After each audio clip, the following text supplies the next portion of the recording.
Hello friends, কেমন আছেন সবাই? এস সাগর ব্লগে আপনাদের অনেক অনেক স্বাগত। আজ আমি আবারও আরেকটি নতুন ভিডিও নিয়ে চলে এলাম আপনাদের কাছে। আর আজ আমি আপনাদেরকে দেখাবো আমাদের বাড়ির সরস্বতী পুজোর সম্পূর্ণ বাজার কিভাবে সম্পন্ন করলাম।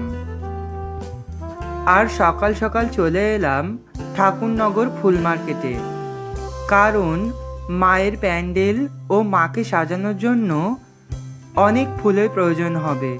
তাই আমি চলে এলাম ঠাকুরনগর ফুল মার্কেটে। আর যাওয়ার সময় আমি কিছু পলাশ ফুলও নিয়ে যাব। আজ বাজারে অনেক ভিড় ছিল।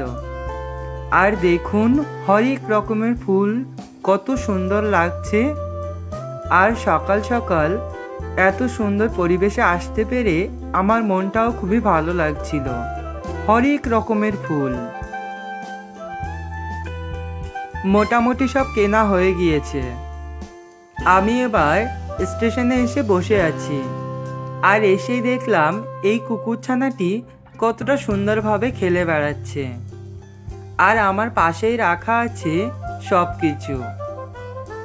চলুন তাহলে এবার বাড়ি ফিরি। বাড়ি ফিরে আমি আপনাদেরকে সবটা দেখাবো। বাড়ি ফিরে এসে সন্ধ্যাবেলা আমি আর আমার দিদা গিয়েছিলাম দর্শকর্মার জিনিস কেনার জন্য। আর এখানে এসে আমি তো অবাকই হয়ে গেছিলাম, কারণ এখানে খুব সুন্দর সুন্দর মাতৃ প্রতিমা বিক্রি হচ্ছিল। দেখুন কতটা সুন্দর লাগছে, তাই না? সারাটা বছর ধরে আমি এই একটা দিনের অপেক্ষায় থাকি, কারণ মায়ের আসার সময় হয়ে গেলে মনটাও যেন আনন্দে ভরে ওঠে।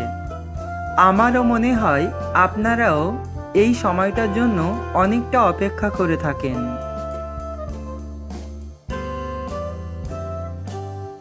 দিদা আর আমি বাজার করে বাড়িতে চলে এসেছি। আর এখানে রাখা আছে সকালে যে ঠাকুরনগর থেকে ফুলগুলো নিয়ে এসেছিলাম সেগুলি। এখানে রক্তগাঁদা, হলুদ গাঁদা, মায়ের জন্য খুব সুন্দর একটি মালা আর কিছু লুজ রজনীগন্ধা ফুলও নিয়ে এসেছিলাম। আর সাথে ছিল কিছু গোলাপ ফুল, পলাশ ফুল, গমের শীষ। দেখুন আমাদের ঠাকুর ঘরের পাশেই রাখা আছে আমাদের নতুন সরস্বতী মায়ের মূর্তিটিও। আর এই মূর্তিটি আমাদের আগের বছরের। নতুন মূর্তিটি ঢাকা আছে। আমি আপনাদের কাল অবশ্যই নতুন মূর্তিটি দেখাবো। ঠিক আছে বন্ধুরা, সবাই ভালো থাকবেন, সুস্থ থাকবেন। আর দেখা হবে পরবর্তী আরেকটি ব্লগে। আর আমার ভিডিওটি যদি আপনাদের ভালো লেগে থাকে একটি লাইক, কমেন্ট আর শেয়ার করতে একদম ভুলবেন না। Thank you.